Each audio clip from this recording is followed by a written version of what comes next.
Kamusta po kayo? Bago po ang lahat, first things first.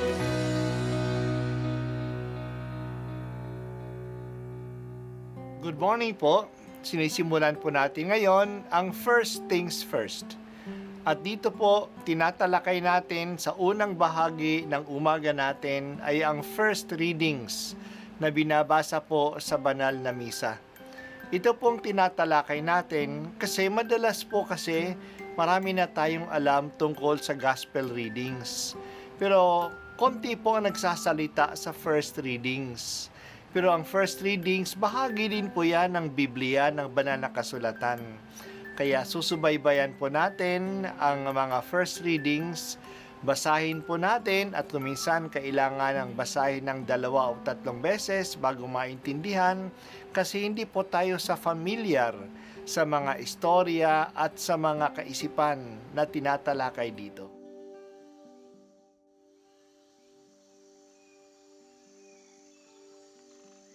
Ang pagbasa mula sa ikalawang aklat ni Samuel. Noong mga araw na iyon, natagpuan ng ilang kawal ni David si Absalom. Nakita nila itong nakasakay sa mola at pagdaraan sa ilalim ng isang malaking puno ng insina.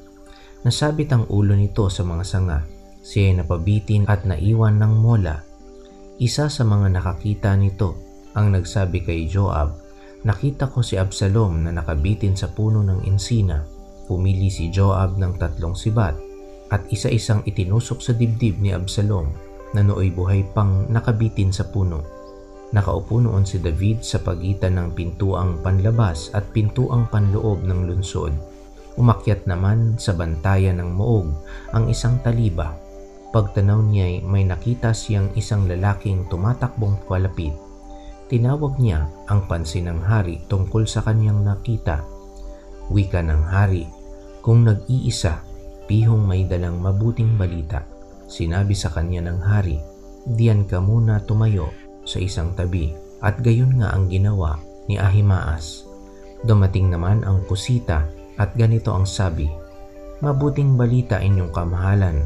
Ngayong araw na ito'y iniligtas kayo ng Panginoon sa lahat ng maghihimagsik laban sa inyo." "Kamusta si Absalom?" tanong ng hari. Sana'y sapitin ng lahat ng kaaway ng hari at lahat ng naghahangad na manakit sa inyo ang sinapit ni Absalom. Sa balitang ito'y naghinagpis ang hari. Umakyat siya sa isang silid sa itaas ng pintuan ng lungsod at nanangis ng gayon na lamang. Wika niya, "Absalom, Absalom, anak ko, bakit kaya hindi pa ako sa halip na ikaw ang namatay?" May nagbalita kay Joab na ang hari nananangis at nagluluksa sa pagkamatay ni Absalom, kaya't nauwi sa pagluluksa ang tagumpay ng hukbo. Nabalitaan ng mga tao na labis na dinamdam ng hari ang nangyari sa kanyang anak, kaya't lihim silang pumasok sa lungsod para silang mga kawal na nahihiyang pakita sa madla dahil sa pagkatalo sa labanan. Ang salita ng Diyos. Salamat sa Diyos.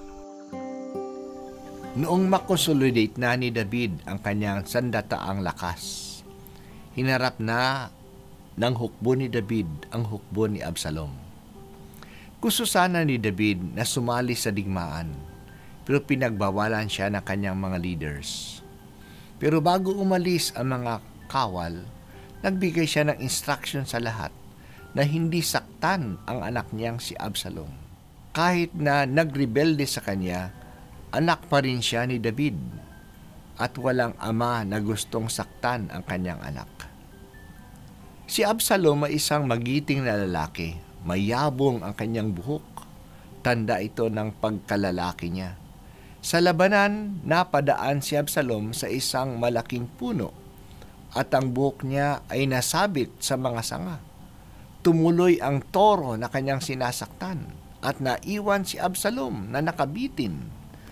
Nang sinabi ito kay Joab, ang general ni David, nilapitan niya ito at tinusok ng 3 sibat.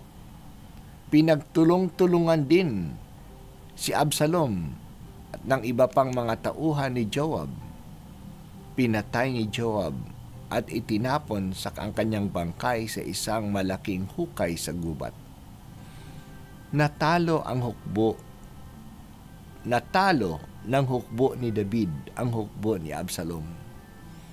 Nang mabalitaan ni David na namatay si Absalom, lubha siyang nagtangis. Lungkot na lungkot siya kahit na nanalo ang kanyang hukbo. Malakas ang kanyang hiyaw para kay Absalom.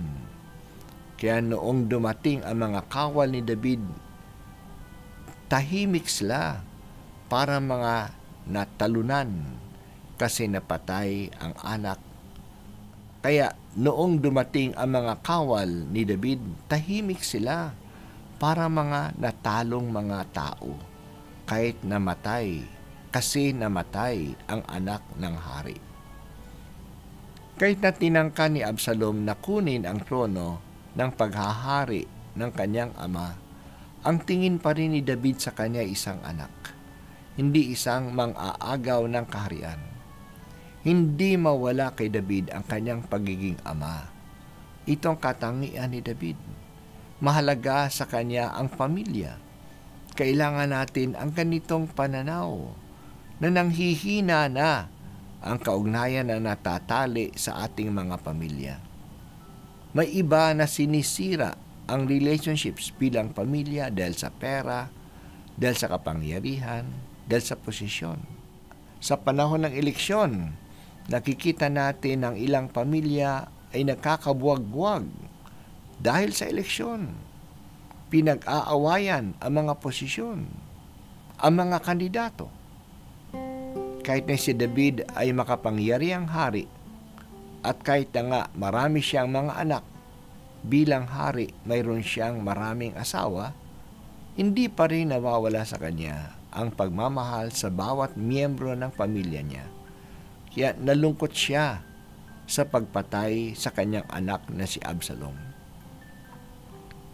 Buhayin mo sa aming loob, O Diyos, ang pag-ibig sa bawat miyembro ng aming pamilya, kahit ng black sheep. Ang bawat isa ay mahalaga at ang pamilya ang kumukup-kup sa lahat.